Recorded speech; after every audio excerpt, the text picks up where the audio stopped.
warahmatullahi wabarakatuh. Saya Isma Saidah dari Fakultas Pertanian Universitas Galuh.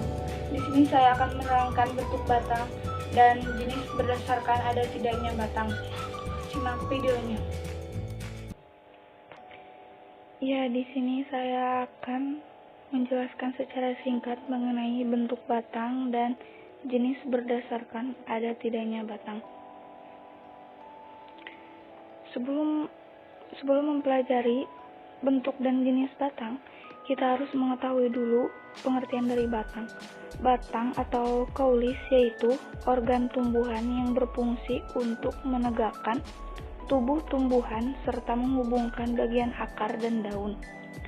Batang memiliki peran yang sangat penting, yaitu berhubungan dengan munculnya daun, yang dimana daun itu akan muncul pada buku-buku batang.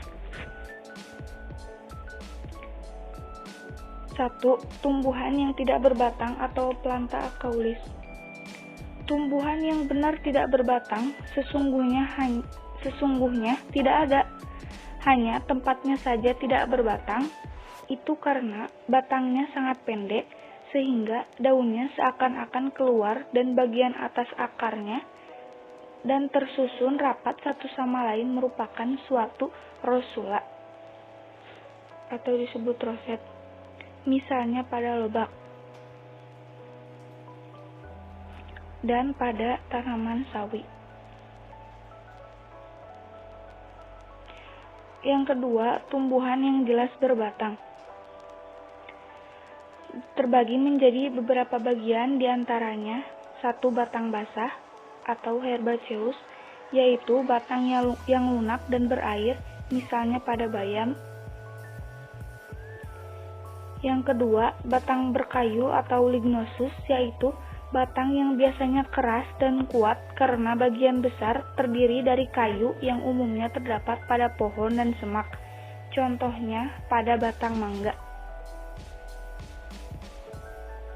Yang ketiga, rumput, batang rumput atau kalmus, yaitu batang yang tidak keras dan mempunyai ruas-ruas yang nyata dan kadang berongga, misalnya pada padi.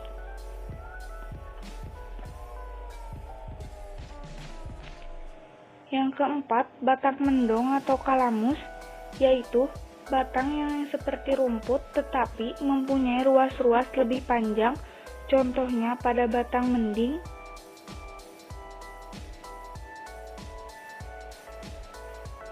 Dan bentuk batang terbagi juga menjadi beberapa bagian seperti yang pertama bulat atau teres, contohnya pada bambu. Yang kedua, bersegi atau angularis. Yang pertama, bangun segitiga atau triangularis, contohnya batang teki, dan kedua segi empat, quadrangularis, contohnya pada batang markisah dan hiler.